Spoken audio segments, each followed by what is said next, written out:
The Seahawks waited a little longer than other teams today, and we had the Twitter world saying, when are the Seahawks going to make a move? Everyone's awake and John Schneider's sleeping. And then, bam. Okay, it's not bringing back or bringing you guys in, but it's bringing back some important pieces on this team. Just like that, right after everyone was complaining we're not doing anything, the Seahawks go ahead and bring back Noah Fant. And then, of course, the even bigger news is bringing back Leonard Williams. And I love both moves. And I'll start with the one I'm going to talk about less really quickly, which will be Noah Fant. Noah Fant comes up on a 2-year, $21 million deal, so roughly $10 million a year. And I like the signing. Now, there's some pros and cons here on everybody's opinions when you go through social media. But the way I look at it, it's either going to be a really fair deal or barely an overpay at some point. But he's young. There's a lot of versatility there. And as Jordan Schultz tweeted, that they see him as an ascending player that has more to do. And I think now this year, without having Will Dissly and Parkinson's there, he's going to be the number one target. Ryan Grubb's offense is going to be very different than we saw last year with Shane Waldron and the mix of Pete Carroll's opinions, probably whatever it was. So you have a complete new offense for this guy. He's young. He's 26, and they see him as an ascending player. $10 million a year for a good tight end is not that bad. So new offense, no other major tight ends on the roster, and they see him as an ascending player. 2 years, $21 million to me seems fair. I believe he's now at the 12th highest paid tight end in the NFL. We can't argue it too much. They didn't pay him like a top 5 tight end because he's not a top 5 tight end. You know, if he was getting Travis Kelce money, I'd have some questions. But 2 years, $20 million. They're going to actually confirm he's an ascending player for the next 2 years. And if he is, it's going to end up being a very fair deal that we have. And we can see with Geno Smith, with Ryan Grubb's offense, with bringing back Tyler Lockett and DK and JSN, you have 4 guys right there that you know are going to get the ball a lot and are all going to be important pieces to this offense. And then, of course, we get to Leonard Williams. Leonard Williams, all right, like this is the one that I wanted the most to happen. I think 2 free agent signings that I was most looking forward to or hoping that happens. I would love a guard at some point, but they look like they're getting just extremely highly paid. I mean, a guard signed today for 5 years, $100 million, but it's crazy. But I would love Patrick Queen if he's not going to be overpaid. The Seahawks also lost Jordan Brooks in the process of me, getting ready for this video. He did go sign with the Dolphins, 3 years, $30 million. So I'm thinking, and they said Bobby Wagner most likely won't be back on this defense. So I'm thinking maybe they're saving up for Patrick Queen. And then number 2, the guy I wanted was Leonard Williams back. People forget how good he was and how good he is. I think it just gets kind of blown over that Leonard Williams, Big Cat, is a real baller. He comes back on a 3-year, $64.5 million deal. So whatever that is, 21 and a half, 22 pretty much, or 21 and a half million a year. And I think this is an extremely fair deal for what the market is, right? And I think most people are pretty happy with it. This is what the market asks for, and that's what the market gets. You can't really argue with the market, and he's a great player. In 2023, 54 QB pressures, 5.5 sacks, 11 QB hits, a 76.2 PFF grade. And he really was one of the best players, if not the best player on that Seahawks defense for most of the second half of the year when they got him. So this is a big deal. I mean, he's a big part of this long-term future. In the NFL, when I say long-term, I mean, 2-3 years is what I consider long-term. So he is part of this.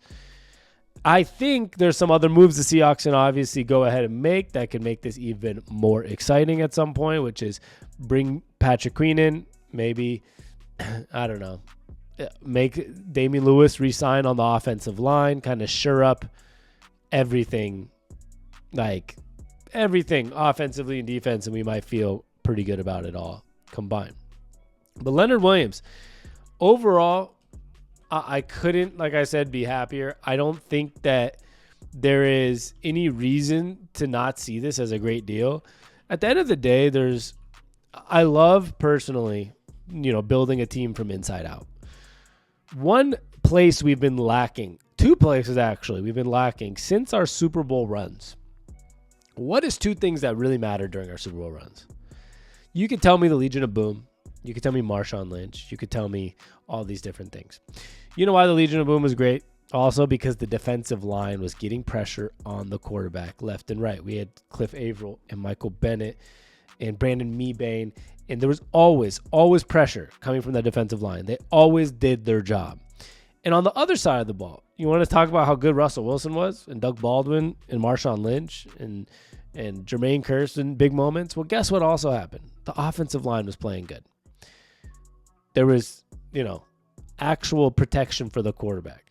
Remember what we started to complain about as we got into the 2017, 18, 19 times? Always about not enough pressure on the quarterback. Our defense isn't the same as it used to be. There's not enough pressure. There's not enough chaos on this defense.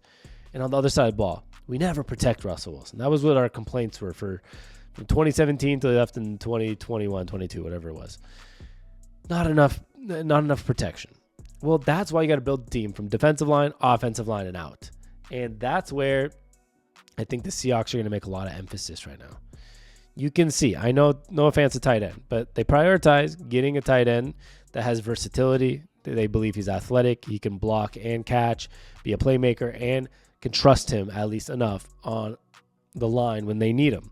They are going to prioritize getting a guard, getting somebody on the offensive line. They're going to, I promise, prioritize something at center, whether it's in the draft or figure something out, unless they believe in a Olusegun Oluwatimi from last year, but it seems like they don't really, because last year he lost to Evan Brown the center job. So I think at the end of the day, what we're looking at here is a team that said, we got to bring back Leonard Williams, got to bring back our tight end, and let's focus on this interior.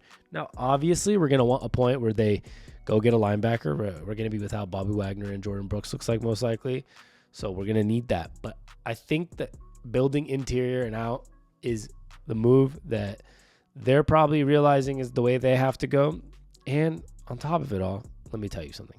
I trust Mike Macdonald. Mike Macdonald took Michigan, who was not very good defensively before he was there, and helped them become one of the top 10 defenses in all of college football. After that, you had him go to the Ravens. The Ravens were always known as a defensive team, but they weren't as good defensively as they were with him last year, where they became one of the best defenses I've ever seen.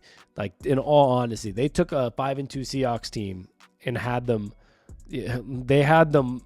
ready to fire Pete Carroll, losing 37-3. That was the day. John Schneider said, that was the day I looked at this and I said, wow. I'm telling you, Mike Macdonald's defense beating the Seahawks 37-3. Might have had John Schneider sitting up there saying, I might need to change coaches before I lose my job one day too. Like, I got to talk to this ownership group and say it's time to move on. Mike Macdonald knows what he's doing defensively. They probably saw the price for Jordan Brooks. They probably didn't think he is the guy right now. They probably didn't think he's good enough for the price. I know it seems like a fair deal, 3 years, 30. They said, let's focus on Leonard Williams right now. $21 million per year. We know how we can use him, and we know this is going to work, and this is big for our defense. And I'm hoping, like I said, the next move will be Patrick Queen. That's what I'm really hoping.